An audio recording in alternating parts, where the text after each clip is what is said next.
नमस्कार. आज आपण बोलणार आहोत एका महत्त्वाच्या पण अनेकदा दुर्लक्षित विषयावर, तो म्हणजे असंसर्गिक आजारांचा महिलांवर आणि गरिबांवर होणारा परिणाम. आपण अनेकदा ऐकतो की असंसर्गिक आजार म्हणजेच डायबिटीज, उच्च रक्तदाब, हृदयविकार हे श्रीमंत लोकांनाच होतात. पण हे खरं नाही.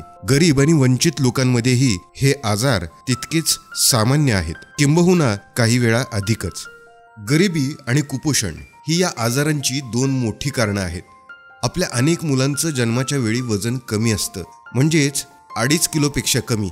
गर्भात पुरेसं पोषण न मिळाल्यामुळे अशा मुलांना पुढच्या आयुष्यात बऱ्याच गोष्टींना सामोरं जावं लागू शकतं. त्यामुळं त्यांना पुढे उच्च रक्तदाब, लठ्ठपणा आणि डायबिटीज यासारखे आजार होण्याचा धोका जास्त असतो. गरीब लोकांना सुकामेवा, फळं किंवा पौष्टिक अन्न घेणं शक्य नसतं. त्यांचा आहार फक्त भाकरी भातावर चालतो. डाळी, पालेभाज्या, फळं हे त्यांच्या ताटात फार कमी असतात. शहरी भागातले गरीब लोक कारखान्याजवळ प्रदूषणाच्या ठिकाणी राहतात आणि दीर्घकाळ काम करत असल्यामुळं त्यांना पौष्टिक अन्न बनवायला वेळच मिळत नाही. यामुळे त्यांच्यात असंसर्गिक आजार अधिक प्रमाणात दिसतात. असंसर्गिक आजारांवर उपचार महागडे आणि दीर्घकाळ चालणारे असतात. औषधं नेहमी घ्यावी लागतात, पण अनेकदा पैसे संपल्यामुळे लोक औषधे बंद करतात. गरीब लोकांना दवाखान्यात जाणंही कठीण जातं, कारण त्यासाठी मजुरी बुडते, प्रवास खर्च वाढतो. या सर्वांमुळे त्यांच्यात शारीरिक कमजोरी आणि मानसिक ताण वाढतो.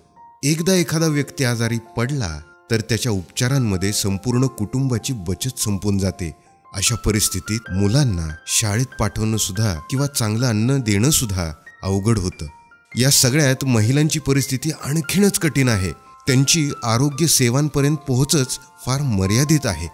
घरातल्या पैशांवर त्यांचा अधिकार नसतो, म्हणून उपचार घेण्यासाठी त्या स्वतः निर्णय घेऊ शकत नाहीत. काही समाजात महिलांनी उरलेलं अन्न खाण्याची प्रथा अजूनही आहे, म्हणून त्यांना आवश्यक पोषक आहार मिळत नाही आणि परिणामी महिलांमध्ये असंसर्गिक आजार वाढत आहेत आणि शिवाय निदान आणि उपचार मात्र कमी होत आहेत. म्हणूनच आशाताई, आपल्या महिलांमध्ये आणि गरिबांमध्ये असंसर्गिक आजारांविषयी जागरूकता वाढवणं फार महत्त्वाचं आहे. त्यांचं निदान वेळेवर व्हावं, ते उपचार घेत आहेत का नाही हे पाहणं ही आपली जबाबदारी आहे, हो ना? आपलं एक पाऊल त्यांच्या आरोग्याचं आणि आयुष्याचं चित्र बदलू शकतं. व्हिडिओ कसा वाटला नक्की सांगा.